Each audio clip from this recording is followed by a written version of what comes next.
بچوں، آج ہم سنیں گے ایک ایسے نبی کی کہانی جنہوں نے صبر سے کام لیا اور غلامی سے ایک بہت بڑے عہدے تک پہنچے۔ یہ ہے حضرت یوسف علیہ السلام کی کہانی۔ فلسطین میں رہنے والے حضرت یوسف علیہ السلام حضرت یعقوب علیہ السلام کے بیٹے تھے اور ان کے 11 بھائی تھے۔ ایک دن ننھے یوسف علیہ السلام نیند سے جاگے تو ان کے چہرے پر خوشی تھی۔ انہوں نے اپنے والد حضرت یعقوب علیہ السلام سے کہا، ابا جان، میں نے خواب میں دیکھا کہ 11 ستارے، سورج اور چاند مجھے سجدہ کر رہے ہیں۔ حضرت یعقوب علیہ السلام سمجھ گئے کہ یہ خواب ایک عظیم مستقبل کی نشانی ہے۔ انہوں نے مسکرا کر فرمایا، بیٹا، یہ خواب اپنے بھائیوں کو مت بتانا ورنہ وہ حسد کریں گے۔ یوسف علیہ السلام کے بھائی ان سے جلن محسوس کرتے تھے۔ وہ کہتے تھے، ابا یوسف کو ہم سے زیادہ چاہتے ہیں۔ انہوں نے منصوبہ بنایا کہ یوسف علیہ السلام کو دور کہیں پھینک دی۔ ایک دن وہ بہانہ بنا کر انہیں سیر کے لیے لے گئے۔ پھر ایک گہرے کنویں کے پاس پہنچ کر یوسف علیہ السلام کی قمیض اتاری اور انہیں کنویں میں ڈال دیا۔ شام کو واپس آئے تو یعقوب علیہ السلام کے سامنے روتے ہوئے بولے، ہم کھیل رہے تھے، ہم یوسف کو نہیں بچا سکے، اور خون لگی ہوئی قمیض پیش کر دی۔ یعقوب علیہ السلام کا دل ٹوٹ گیا، مگر انہوں نے کہا، میں صبر کروں گا، اللہ سب بہتر جانتا ہے۔ لیکن غم میں وہ اپنی بینائی کھو بیٹھے۔ کچھ دن بعد ایک قافلہ کنویں کے پاس سے گزر رہا تھا۔ انہوں نے حضرت یوسف علیہ السلام کو کنویں سے نکالا اور ان کی خوبصورتی اور معصومیت سے حیران رہ گئے اور انہیں مصر کے بازار میں بیچ دیا۔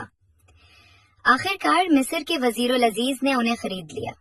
وزیر نے اپنی بیوی زلیخا سے کہا، اس بچے کا خیال رکھنا، شاید یہ ہمیں نفع دے یا ہم اسے بیٹا بنا لیں۔ اب یوسف علیہ السلام ایک عالی شان محل میں تھے۔ وہ وفادار، ایماندار اور نیک تھے۔ وقت گزرا اور وہ جوان ہوئے تو اللہ نے انہیں علم، فہم اور فیصلہ کرنے کی حکمت عطا فرمائی۔ ایک دن وزیر کی بیوی زلیخا نے یوسف علیہ السلام کو گناہ کی دعوت دی۔ یوسف علیہ السلام نے فوراً فرمایا، میں اللہ کی پناہ مانگتا ہوں، لیکن زلیخا نے جھوٹ بول کر الزام لگا دیا۔ یوسف علیہ السلام کو قید کر دیا گیا، مگر وہ قید خانے میں بھی صبر اور ایمان کے ساتھ رہے۔ انہوں نے قیدیوں کو اللہ کی وحدانیت کا پیغام دینا شروع کیا۔ اللہ تعالیٰ نے حضرت یوسف علیہ السلام کو خوابوں کی تعبیر کا علم دیا تھا۔ جب بادشاہ نے خود ایک عجیب خواب دیکھا، 7 موٹی گائیں 7 دبلی گائیں کھا رہی تھی۔ یوسف علیہ السلام کو یاد کیا گیا اور ان سے تعبیر پوچھی گئی۔ انہوں نے فرمایا، 7 سال تک زمین خوب پیداوار دے گی، پھر 7 سال قحط کے آئیں گے۔ تم خوشحالی کے سالوں میں غلہ ذخیرہ کر لو، اور ایسا ہی ہوا۔ بادشاہ یوسف علیہ السلام کی عقل اور علم پر حیران رہ گیا۔ جب یوسف علیہ السلام کی بے گناہی ظاہر ہوئی، زلیخا نے خود اعتراف کیا، میں نے انہیں گناہ پر مجبور کیا تھا، بے شک وہ بے قصور ہیں۔ بادشاہ نے یوسف علیہ السلام کو آزاد کیا اور انہیں خزانے کا نگران بنا دیا۔ یوں یوسف علیہ السلام مصر کے وزیر بن گئے۔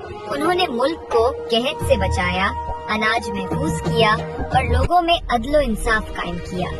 ان کا حسن، کردار اور علم سب پر غالب تھا۔ مصر کے لوگ ان سے محبت کرنے لگے اور اللہ نے انہیں عظیم عزت بخشی۔ قحط کے دنوں میں یوسف علیہ السلام کے بھائی اناج لینے مصر آئے۔ انہوں نے انہیں پہچان لیا مگر خاموش رہے۔ انہوں نے کہا، اگلی بار اپنے بھائی بن یامین کو بھی ساتھ لانا۔ پھر جب تمام بھائی واپس آئے، یوسف علیہ السلام نے کہا، تمہیں یاد ہے کہ تم نے اپنے بھائی یوسف کے ساتھ کیا کیا تھا؟ وہ حیران ہو کر بولے، کیا تم یوسف ہو؟ انہوں نے کہا، میں ہی یوسف ہوں۔ آج تم پر کوئی الزام نہیں، اللہ تمہیں معاف کرے، وہ سب سے زیادہ رحم کرنے والا ہے۔ انہوں نے اپنی قمیض اپنے والد کے پاس بھیجی۔ جب حضرت یعقوب علیہ السلام کے چہرے پر وہ رکھی گئی تو ان کی بینائی لوٹ آئی۔ پھر یوسف علیہ السلام کا پورا خاندان مصر آ گیا۔ یوسف علیہ السلام اپنے والد کو دیکھ کر بے انتہا خوش ہوئے۔